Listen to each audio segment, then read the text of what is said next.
নমস্কার বন্ধুরা, কম্পিটিটিভ দুনিয়ায় আপনাদের প্রত্যেকে স্বাগত এবং আপনাদের সাথে আছি আমি পর্ণদীপ। আর এই পর্বে আমরা এক্সপেক্টেড 500 জিএস কোশ্চেনের সেট 5 নিয়ে আলোচনা করব।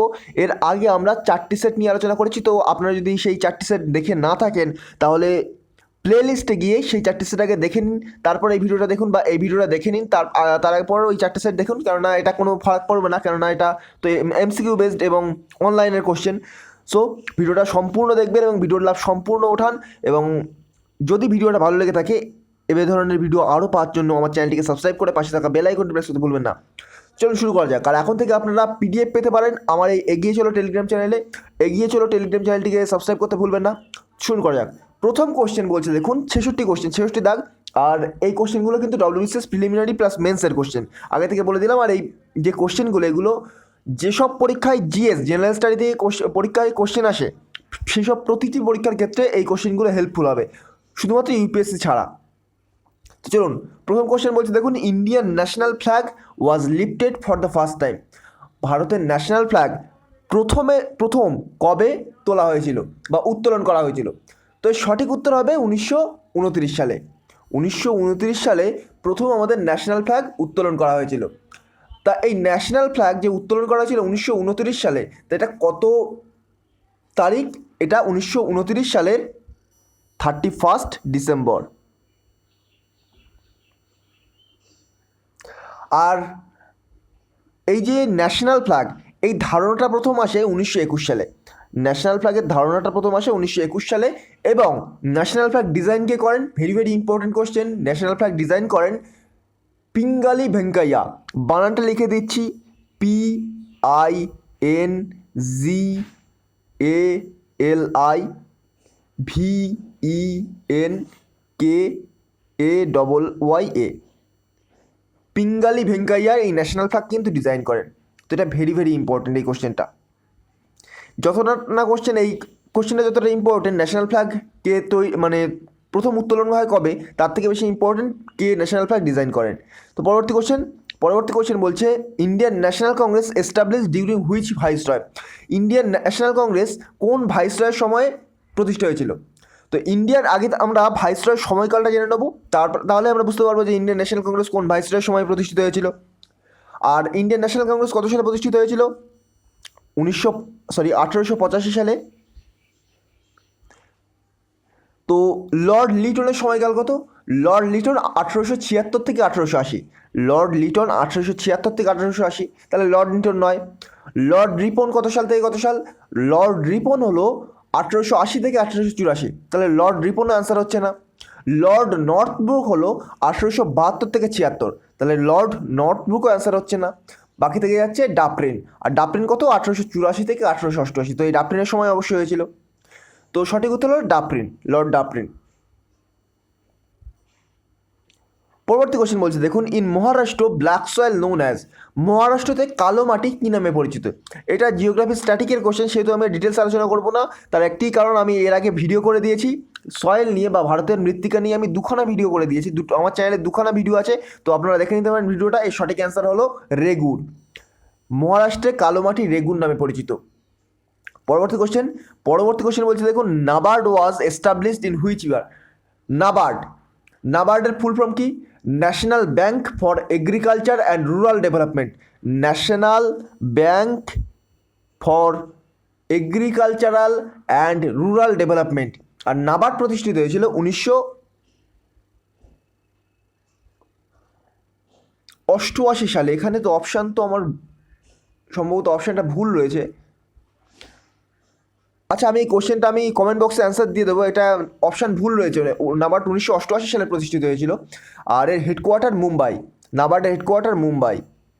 তো হয়তো আমি অপশান ভুল এনেছি, কিংবা আমি হয়তো ভুল বলছি। যাই হোক, আমি কমেন্ট বক্সের অ্যান্সারটা দিয়ে দেবো।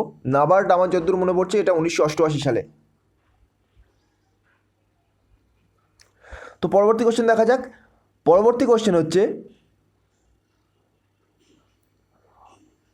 When 14 bank of India nationalise. কবে 14টি ব্যাংক, ভারতের 14টি ব্যাংক ন্যাশনালাইজ হয় বা হচ্ছে জাতীয়করণ হয়?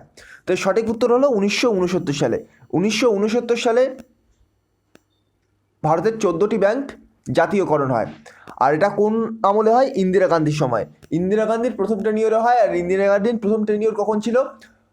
1966 থেকে 1977 সাল পর্যন্ত। আর তারপরে 1980 থেকে 1984, কারণ 1984 সালে ইন্দিরা গান্ধীর মৃত্যু হয়। পরবর্তী কোশ্চেনগুলো অনলাইনার। প্রথম কোশ্চেন হচ্ছে first man of Indian democracy. Indian ডেমোক্রেসির প্রথম মানুষ বা প্রথম নাগরিককে? ইন্ডিয়ান ডেমোক্রেসির প্রথম নাগরিক হলো প্রেসিডেন্ট। আমি প্রেসিডেন্ট নিয়ে 3 থেকে 4টে ভিডিও করে দিয়েছি, তো আপনারা না দেখে থাকলে লক্ষ্মীকান্তের প্লেলিস্টে গিয়ে সেই প্রেসিডেন্টের ভিডিওগুলো সমস্ত দেখে নেবেন, তাহলে প্রেসিডেন্ট সম্পর্কে কোনো রকম প্রবলেম থাকবে না। পরবর্তী question, article 17, 18, 19 deals with. Article 17, 18, 19-এ কী বলা হয়েছে? তো আর্টিকেল 17-এ বলা হয়েছে আনটাচেবিলিটি বা অস্পৃশ্যতা। আর্টিকেল 17-এ আনটাচেবিলিটি বা টাচেবিলিটি বা অস্পৃশ্যতা সম্পর্কে বলা রয়েছে। এবং একটা কথা, যারা বিধানসভা এবং লোকসভার ভোটে দাঁড়াচ্ছে এবং তাদের মধ্যে যদি আনটাচেবিলিটি দেখা যায় বা অস্পৃশ্যতার একটা ধারণা দেখা যায়, তাহলে কিন্তু তারা ভোটে দাঁড়াতে পারবে না। আর্টিকেল 18-তে কী বলা হচ্ছে? আর্টিকেল 18-তে বলা হচ্ছে ভারতে কোনো রকম খেতাব গ্রহণ করা যাবে না। খেতাব বলতে কি? কোনো রকম টাইটেল গ্রহণ করা যাবে না, যেমন ধরুন রাজা, মহারাজা, রাজাধিরাজ, এরকম কোনো রকম টাইটেল গ্রহণ করা যাবে না। আর বাইরের দেশের, ভারতের প্রেসিডেন্টের অনুমতি ছাড়া বাইরের দেশের কোনো কিন্তু খেতাব কিন্তু সে গ্রহণ করতে পারবে না। আর গ্রহণ করতে চাইলে সে প্রেসিডেন্টের পারমিশন নিতে হবে তাকে। তো আর্টিকেল 19-এ কী বলা হচ্ছে? আর্টিকেল 19-এ কিন্তু 6টা রাইট সম্পর্কে বলা হচ্ছে। আর্টিকেল 19-এ 6টা রাইট সম্পর্কে বলা হচ্ছে। কী কী? আমাদের রাইট টু স্পিচ, কথা বলার অধিকার, আর এটা এর মধ্যে কিন্তু সংবাদপত্রের রাইটটা পড়ে যাচ্ছে। পিসফুলি প্রোটেস্ট করার রাইট, তারপর পিসফুলি গ্যাদারিংয়ের রাইট, মানে একটা জায়গায় জড়ো হওয়ার রাইট, তারপর ভারতের বিভিন্ন জায়গায় ঘোরাফেরা করার রাইট, যে কোনো জায়গায় ঘোরাফেরা করার রাইট, কিন্তু নর্থ ইস্টের কিছু স্টেটগুলো বাদে। নর্থ ইস্টের সেই স্টেটগুলোর নাম আপনারা আমাকে কমেন্ট বক্সে জানাবেন। তো এই একটি পয়েন্ট। আর বাকিগুলো হলো আপনি ভারতের যে কোনো স্থানে বসবাস করতে পারেন। এর আগে কাশ্মীর বাদে ছিল, কিন্তু বর্তমানে আর্টিকেল 370 তুলে দেওয়া হয়েছে এবং 35A তুলে দেওয়া হলো। তো তারপর থেকে অবশ্যই পারেন। আর তারপর চুজ ওন অকুপেশান, আর নিজের যে অকুপেশান আপনারা নিজেই চুজ করতে পারেন। তো এই 6টি ডিল করা হয়েছে আর্টিকেল 19-এর মাধ্যমে। তো পিসফুলি প্রোটেস্ট, এটা সবচেয়ে বেশি ইম্পর্টেন্ট, এটা থেকে বেশি কোশ্চেন আসে। তো ওইটা মনে রাখবেন যে পিসফুলি প্রোটেস্ট করার রাইট কোন আর্টিকেলে রয়েছে? তো আর্টিকেল 19-এ। পরবর্তী কোশ্চেন বলছে, দেখুন, amendment about age with voting power. আমাদের যে ভোট দেওয়ার বয়স, সেই সম্পর্কে একটা অ্যামেন্ডমেন্ট করা হয়েছিল। তো সেই অ্যামেন্ডমেন্টের সম্পর্কে জিজ্ঞাসা করা হয়েছে। তো সেটা হলো 61st অ্যামেন্ডমেন্ট, 61তম কনস্টিটিউশন অ্যামেন্ডমেন্ট। এটা কত সালে হয়?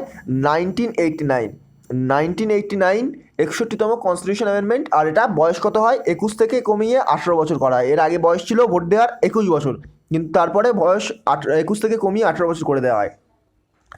পরবর্তী কোশ্চেন দেখুন, মানি বিল granted by.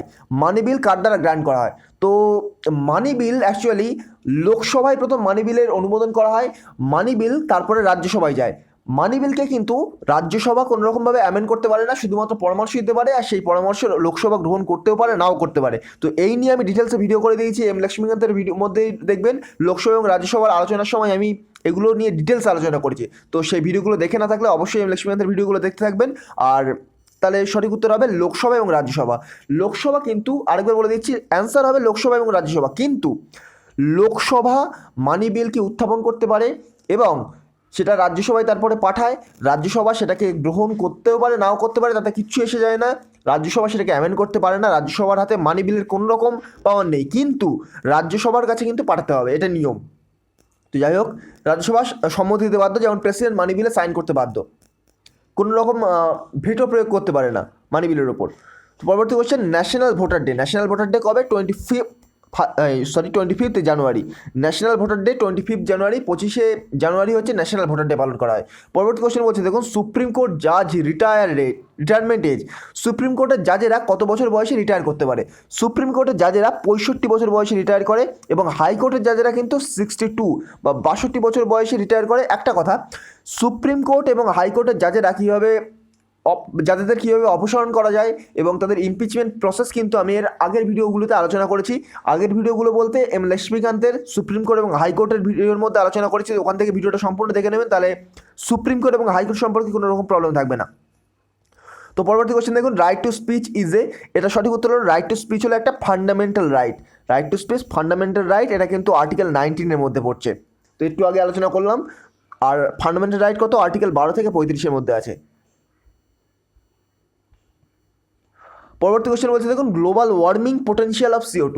Global warming potential একটা ইন্ডেক্স, আর মানে ইন্ডেক্স বলতে একটা মেজারমেন্ট পলিসি, আর এটা হচ্ছে CO2 মাপা হয়। CO2 না, অন্যান্য জিনিসও মাপা হয়, অন্যান্য বিষাক্ত গ্যাস মাপা হয়। তার মধ্যে কিন্তু CO2-র ক্ষেত্রে গ্লোবাল ওয়ার্মিং পোটেনশিয়াল কত, গ্লোবাল ওয়ার্মিং পোটেনশিয়াল হলো 1। CO2-র গ্লোবাল ওয়ার্মিং পোটেনশিয়াল হলো 1।